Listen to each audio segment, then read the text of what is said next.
আমি দরজা আটকিয়ে জোরে জোরে চিৎকার করি, তখন তো তোর বিয়ে করাই লাগবে। দাঁড়া, আমি তাহলে সেটাই করছি। আপু, আমি আপনার ছোট, যখন ভালোবাসতে চেয়েছিলাম তখন আমাকে ছোট বলে তাড়িয়ে দিয়েছিলেন, সেটা কি আপনার মনে পড়ে না? তখন আমি ভুল ছিলাম। তুই কলেজ থেকে চলে আসার পরে আমি তোকে অনেক ভালোবেসে ফেলেছি রাজু। আমি উঠে চলে যেতে যাব, এমন সময় মিথিলা আমার হাতটা শক্ত করে ধরে বলল, যাও কোথায়? আমার প্রশ্নের উত্তর না পাওয়া পর্যন্ত তোমাকে কোথাও যেতে দিব না। দেখেন, আমি আপনাকে আমার কথা আগেই বলে দিয়েছি। তখনই মিথিলা আপু নিজে নিজে ছাড়ো, আমি ব্যথা পাচ্ছি, এই বলে চিৎকার করে ওঠে। আমিও তড়িঘড়ি করে ওর মুখটা হাত দিয়ে চেপে ধরে বললাম, মিথিলা আপু, এটা কি ধরনের কাজ বলেন তো? এটা কিছুই না, আরো অনেক কিছু করব। যদি বলিস বিয়ে করতে পারবি না। আপনি কিন্তু আমাকে ব্ল্যাকমেল করে বিয়ে করতে চাচ্ছেন।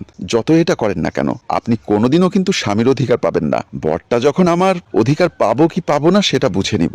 তুমি শুধু হ্যাঁটা বলে দাও, দেখা যাবে পাই কিনা। এখন আমি আসি। কোথায় যাও? বাড়িতে যাওয়া লাগবে না, চলো আমিও যাব তোমার সাথে। কেন এখন যাবেন? হ্যাঁ, আর বিয়ে তো এখনো হয়নি। শালা, আমি যাব তোর আম্মুর কাছে। তারপর দুজনে বের হয়ে গেলাম। দুজনে আবারও ড্রয়িং রুমে চলে আসি। আমার মা আর মিথিলার বাবা দুজনে কথা বলছে। আমরা তাদের পাশে বসি। মিথিলা বলল, আন্টি, রাজু আমাকে বিয়ে করতে রাজি। মিথিলার বাবা ও আমার মা দুজনেই আলহামদুলিল্লাহ বলে ওঠে।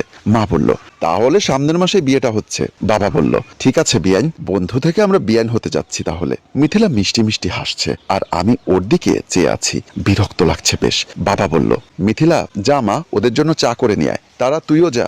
মিথিলা আর মেয়েটি চলে যায়। আর মিথিলার বাবা আবারও মাকে বলল, দোস্ত চল, তোকে পুরো বাড়িটা দেখাই। হ্যাঁ চল, বলে ওনারা উঠে চলে যায়। আমি বসে বসে ভাবছি, কেন যে মায়ের কথায় আসতে গেলাম এখানে।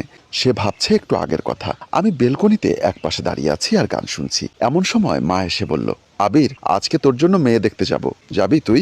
আমি খানিকটা অবাক হয়ে বললাম, কালই তো চাকরি পেলাম, আর এর মধ্যে বিয়ে করাই দিবা? এত তাড়াতাড়ি আমি বিয়ে করতে পারবো না মা।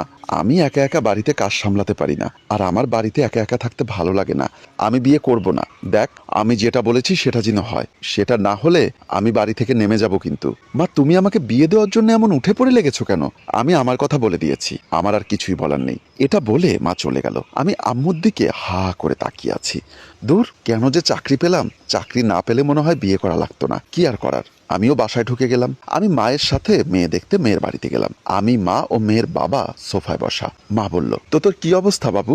এই তো কাজল, বেশ ভালো রে। আমি এরকম করে কথা বলতে দেখে অবাক হয়ে মায়ের কানে কানে বললাম, মা, তুমি কি ওনাকে আগে থেকে চিনো? চিনি না মানে? ও হলো আমার স্কুল লাইফের বন্ধু, আর ওর মেয়ের সাথেই তোকে বিয়ে দিতে চাই। ছেলেটাকে তো মনে হয় আগে বলিসনি আমাদের সম্পর্কের কথা। না রে বাবু, বলা হয়নি। আচ্ছা মা, মেয়েকে একটু আনতে বলো তো। বাবু, তোর মেয়ে কি রেডি? হ্যাঁ, এক্ষুনি চলে আসবে। এই তারা, মিথিলাকে নিয়ে এসো তো। এমন সময় একটি মেয়ে মিথিলাকে নিয়ে এসে পাশে সোফায় বসায়। মিথিলাকে বসিয়ে মেয়েটি মিথিলার ওড়নাটা সরাতেই আমি ওর চেহারাটা দেখে হতবাক হয়ে যাই। এ তো আমাদের কলেজের সিনিয়র আপু ছিল, আর আমাকে কত চট থাপ্পড় মেরেছে। আমি মেয়েটির দিকে তাকিয়ে আছি। এর ভেতরে মা বলল, কিরে, মেয়েকে তোর পছন্দ হয়েছে বাবা? আমি সরাসরি বললাম, না হয়নি মা, আমি এই মেয়েকে বিয়ে করতে পারবো না। আমার কথা শুনে মেয়েটির বাবা ও মেয়েটি হতবাক হয়ে যায়। মা বলল, কি বলিস? এত সুন্দর একটা মেয়ে, সুন্দর হলে কি, তার মনটা একটুও পরিষ্কার না। মিথিলা এবার বলল, আন্টি, আমি তার সাথে একটু কথা বলতে চাই, বাট আমি আপনার সাথে কোনো কথা বলতে চাই না। আমার রুমে চলেন, আপনার সাথে কথা আছে। আমি যাব না, আমি এক্ষুনি বাড়িতে যাব। এটা বলা মাত্রই মিথিলা আমার হাত ধরে টেনে ওর রুমে নিয়ে যায়। তার রুমে নিয়ে গিয়ে আমাকে খাটের উপরে ফেলে দেয়। আমি বসে বললাম, মিথিলা আপু, এটা কোন ধরনের ব্যবহার? চুপ কর। আর তুই আমাকে বিয়ে করবি না কেন? আপনার মনে নেই সেই পুরনো দিনের কথা? আমাকে আপনি কত চড় মেরেছেন, সেটা কি আপনার মনে নেই? আর একদিন আপনি আমাকে আম্মুর হাতের মারও খাইয়েছেন, সেটা কি আপনার মনে নেই? মনে আছে। সরি রাজু, তবে আমি তোকে এখন ভালোবেসে ফেলেছি। আপনার ভালোবাসা আমার এখন আর প্রয়োজন নেই। সরি বললাম তো। আর তুই যখন ঢাকা চলে গিয়েছিস তখন থেকে তোকে অনেক ভালোবেসে ফেলেছি। মিথ্যা ভালোবাসার আমার দরকার নেই। এখন ভালো করে বল, তুই আমাকে বিয়ে করবি কিনা?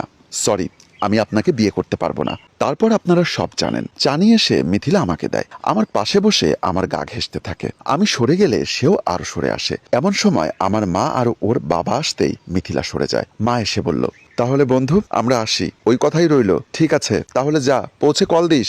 মিথিলা, মা, তাহলে যাচ্ছি। ঠিক আছে আন্টি, আমার জন্য দোয়া করবেন, আবার আসবেন কিন্তু। আমি আর মা এখান থেকে চলে আসি। দেখতে দেখতে সেই কাঙ্ক্ষিত সময় চলে আসে। আমার আর মিথিলা আপুর বিয়ে হয়ে যায়। আজ আমার বাসর রাত, কিন্তু বাসর করার আমার মোটেও ইচ্ছে নেই। তাই আমি বারান্দার দরজার চেয়ারে বসে আছি। এমন সময় গায়ে কারো হাতের অনুভব পেলাম। তাকিয়ে দেখি মা। মাকে দেখে আমি উঠে দাঁড়ালাম। মা বলল, এখনো বাসর ঘরের ভেতরে ঢুকিসনি? মেয়েটি সেই কখন থেকে তোর জন্য অপেক্ষা করছে। আমি হেসে বললাম, যাচ্ছি। তারপর সেখান থেকে চলে আসলাম। আমি বাসর ঘরে ঢুকে দরজা বন্ধ করে দিয়ে খাটের দিকে গেলাম। দেখতে পেলাম মিথিলা বউ সেজে আছে। ওকে দেখতে অনেক সুন্দর লাগছে। যতই সুন্দর লাগুক না কেন, ওকে আমি একটুও টাচ করব না। এর মধ্যে মিথিলা নেমে আসলো। সে এসে আমাকে পা ধরে সালাম দিবে। এমন সময় আমি পাটা সরিয়ে নিলাম। সে উঠে আমার দিকে তাকিয়ে বলল, কি হলো, পা সরিয়ে নিলে যে? এমনি। আর আপনার আমাকে সালাম করার কোনো প্রয়োজন নেই। তুই এখনো সোজা হয়ে দাঁড়াবি কিনা এটা বল। আমার কথা আমি বলে দিয়েছি কিন্তু। তারপর সে আমার পা সরানোর জায়গায় সালাম করে উঠে দাঁড়ায়। কি সমস্যা তোর? আমার কোনো সমস্যা নেই। আমার ভীষণ ঘুম পাচ্ছে, আমি সোফায় গিয়ে ঘুমাবো। দেখ, তুই আমার জামাই, সো তুই আমার সাথেই ঘুমাবি। বিয়ের আগেই আমি বলে দিয়েছি, আপনি আমার কাছ থেকে কিছুই পাবেন না, আর অধিকার দেখাতে আসবেন না, বলে দিলাম। ঠিক আছে, তুই পারলে সোফায় ঘুমাতে যা, আমি এক্ষুনি চিৎকার দিব। বাড়ির সবাই এখানে ছুটে আসবে। হয়েছে, একটা চিৎকার দিয়ে তো আমাকে বিয়ে করে নিয়েছেন, আবার দ্বিতীয় চিৎকার দিয়ে কি করতে চান বলেন তো? একটা কথা ভুলে যাবেন না, জোর করে কিন্তু কিছুই হয় না।